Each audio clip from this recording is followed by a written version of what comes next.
بسم اللہ الرحمن الرحیم۔ السلام علیکم ناظرین، آج کا ہمارا موضوع ہے بسم اللہ کی فضیلت۔ حضور صلی اللہ علیہ وسلم نے فرمایا کہ جبرائیل علیہ السلام جب بھی میرے پاس وحی لے کر آتے تھے تو بسم اللہ الرحمن الرحیم پڑھتے تھے۔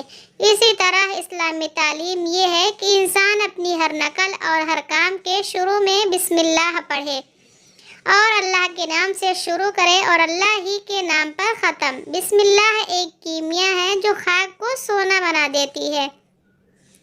بسم اللہ کا مقصد اور اس کی پوری برکت اور فضیلت حاصل کرنے کے لیے انسان کو دل سے یقین اور اللہ رب العزت کی طرف سے دلی لگاؤ ہونا چاہیے۔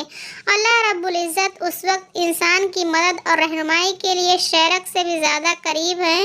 زمین کی گہرائی اور آسمان کی بلندی اور رات کی تاریکی اور دن کی روشنی اور ہر حال میں جب کوئی انسان اللہ رب العزت کو پکارتا ہے اور بسم اللہ کے ذریعے اللہ رب العزت کا نام لے کر مدد چاہتا ہے تو اللہ رب العزت اس مجبور انسان کی ضرور مدد کرتے ہیں۔ اس میں شرط یہ ہے کہ اللہ رب العزت کا نام خلوص دل سے لیا جائے۔ بسم اللہ ایک ایسی عظیم نعمت ہمیں ملی ہے کہ جس سے ہر مشکل دور ہو جاتی ہے اور ہر نعمت ملتی ہے۔ حضرت ابوبکر صدیق رضی اللہ عنہ نے فرمایا کہ جو شخص بسم اللہ کو اچھی طرح پڑھتا ہے تو وہ کل قیامت کے دن رحمت الہی میں ڈوبے گا، یعنی اس کو جنت کی نعمتیں خوب ملیں گی۔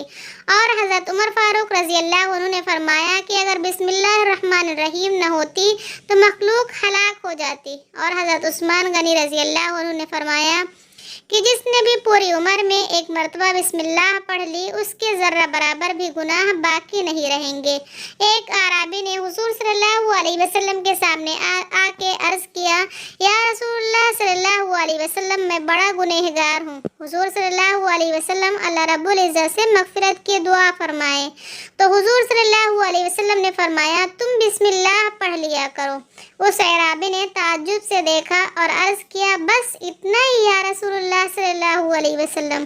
تو حضور صلی اللہ علیہ وسلم نے فرمایا کہ جو مسلمان مرد ہو یا عورت سچے دل سے بسم اللہ پڑھا کرے گا تو اللہ رب العزت اپنے فضل و کرم سے اس بندے کو جہنم سے آزاد کرے گا۔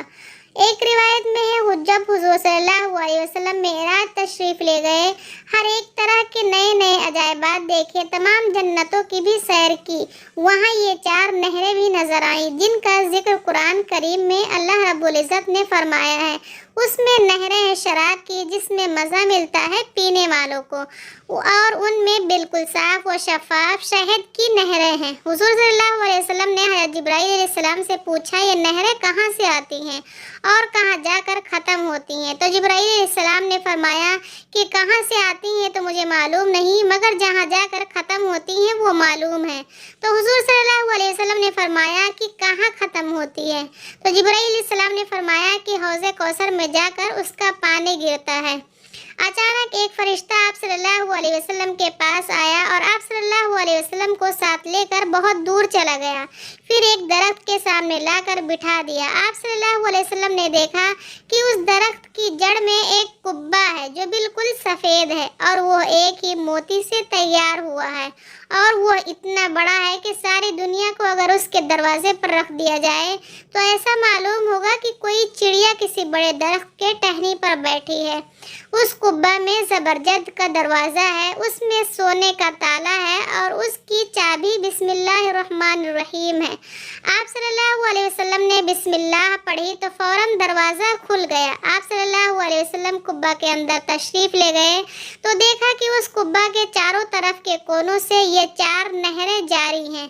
پھر وہیں آپ صلی اللہ علیہ وسلم کو آواز آئی کہ اے محمد صلی اللہ علیہ وسلم، جو کوئی آپ کی امت میں سے بسم اللہ الرحمن الرحیم پڑھے گا ان نہروں سے آخرت میں محروم نہیں رہے گا۔ اے میرے اللہ، میں بسم اللہ الرحمن الرحیم پڑھتا ہوں اور آپ مجھے جنت کی نعمتیں اپنے فضل و کرم سے عطا فرمائیں، آمین۔